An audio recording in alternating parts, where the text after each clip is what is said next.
you're now going to hear, firstly, from Harvey Francis and Jackie Anyango, from Skanska, one of the world's leading project development and construction groups operating around the world. Please, can you unmute yourselves, Harvey and Jackie? Harvey is Vice President and a board member of Skanska UK PLC and a member of the executive management team with functional leadership responsibility for human resources and communications. And Jackie, who is a customers and markets equality, diversity, inclusion lead. She's also the nationality and ethnicity network lead at Skanska. So two fantastic people to have here today. So a very warm welcome.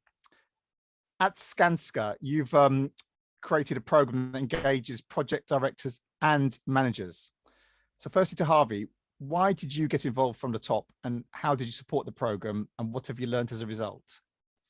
Yeah, thanks, Javi, and hi everyone. So yeah, I mean, my engagement with this, my deep engagement with this started really after the killing of George Floyd.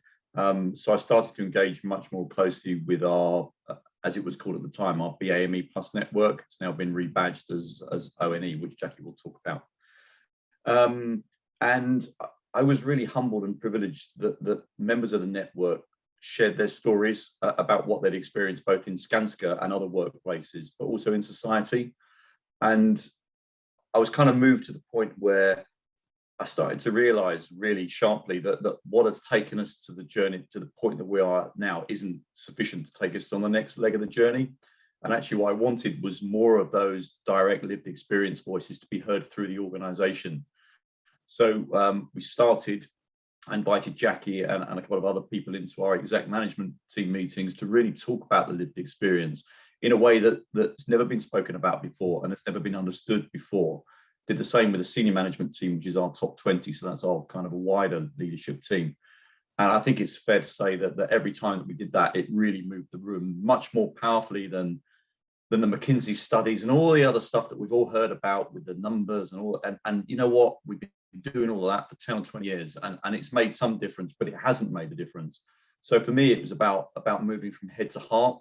And that's what we've been really trying to create, is trying to move people in our organization by appealing to them from the heart, not the head, and really understanding them, giving them the right language and the right understanding and experiences of what people from our underrepresented groups are really experiencing day to day. And it is really starting to make a difference, but we're just scratching the surface. You know, we're at the beginning of this, but I hold out great hope because the feedback so far has been very positive.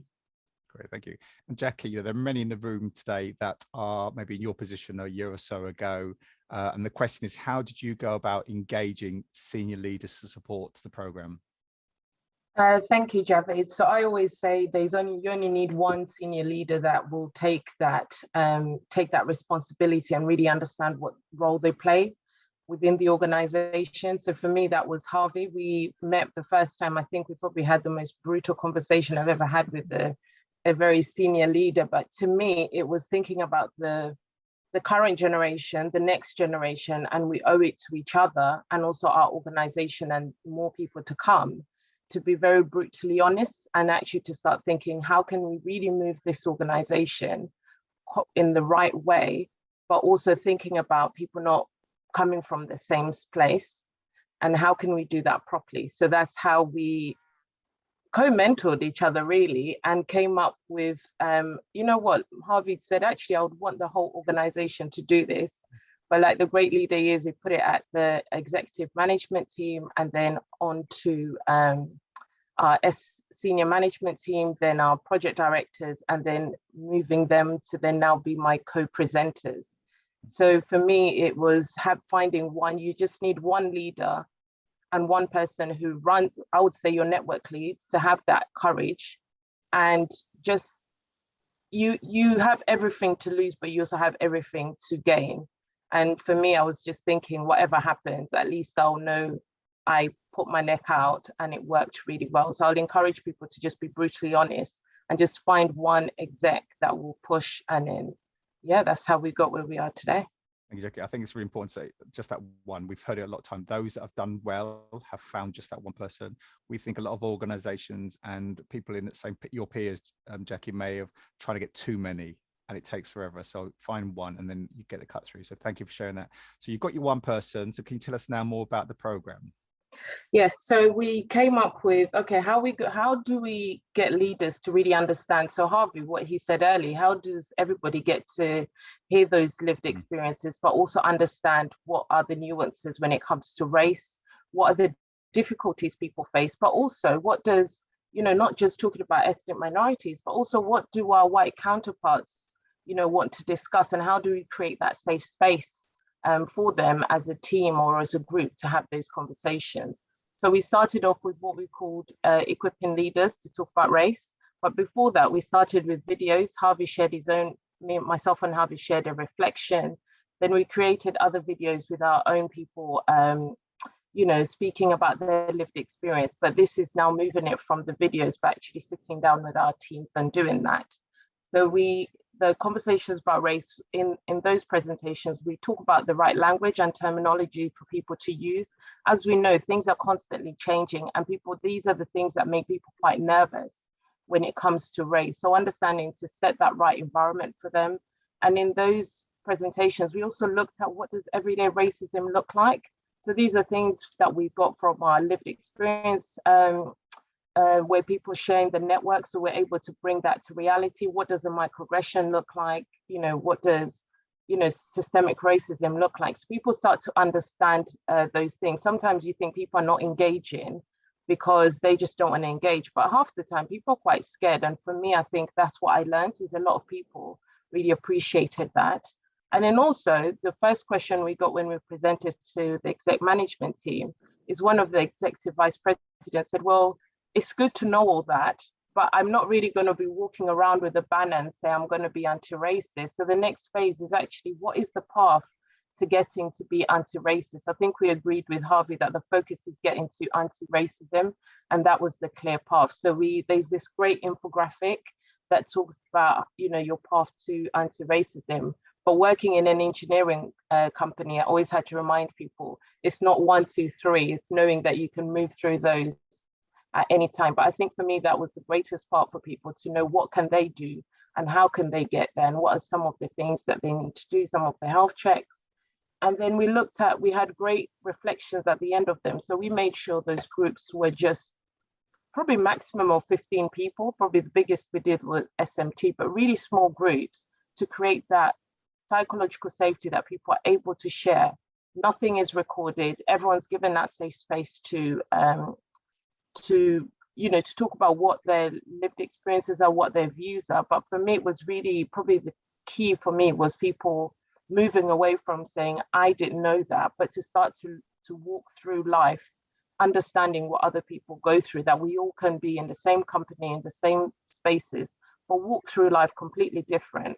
But it's not about you saying it's not happening, but actually, how do you understand what other people are going through, and how can you be a great support or be someone that pushes that moving forward? So again, we've then found a very, for the part of the SMT, we had one MD again that said, okay, I want to push this to the next stage.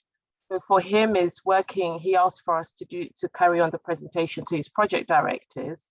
And then again, the senior HR business partner, again, another one leader saying, instead of me and my colleague Christina presenting, I want you to train our project directors to present and actually go out on our projects and have the same conversations that we started with at EMT, straight down to with the project directors. So now my co-presenters were the project directors. And that for us was probably the biggest game changers, is the project teams. For those of you that work on construction projects, you can just imagine having your project director being able to co-present with me as to how do you have a conversation about race and go through some of the most awkward things that everybody has to talk about when it comes to race, but actually taking that lead. And you just saw that it just showed how us as an organization have been very mature about this and just creating that space for everybody. So for us, that, the feedback has been, I can't even say how much we've got a lot out of it, but it's just getting people to really understand how other people walk through life, and just seeing our leaders do that and really live through what I call our Skanska values, which I always hold against everybody else. Thank you, Jackie. that And I help. think really importantly, our whole thing is always about impact. There's lots of stuff we can do. So you've shared the program. So I'm going to ask both yourself and Harvey, like within a minute, what would you say has been the biggest impact of the initiative so far? Jackie Harvey? first, yeah. Oh, me first. Go for you first. For me, the biggest impact was really moving people, exactly what Harvey said earlier, moving people from the head to the heart, but actually people really building more of that that empathy piece and starting to understand what they can also do. I think sometimes people don't engage because they don't know what they can do or how they can support, but actually saying this is the way you can support and different things to think about. So it was really moving away from just talking, but giving them practical things that they can do to help support either their colleagues, become better leaders, and just support their teams as to when things happen. So there's an action at the heart of it. So thank you. And Harvey, what advice would you give people that are trying to engage senior middle managers, you know, trying to get people like yourselves or your colleagues in other organizations?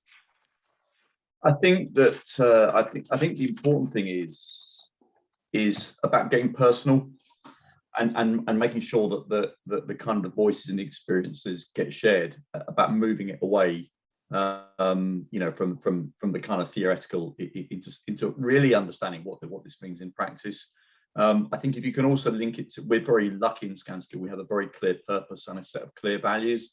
So actually being able to link all of this into that and being able to demonstrate back to our leaders and the middle managers. I noticed in the chat there's a lot about middle managers, and maybe another time we can talk about what we're doing with them and how we're engaging them. That also makes it important, and also linking to the fact that our purpose is about building for a better society. And my view is that actually businesses are just a microcosm of that wider society. So by default, if we're not focusing on this and taking action on this, we're not actually doing what our purpose tells us to do. So it's, you know, there's a very kind of strong strategic linkage in all of this too.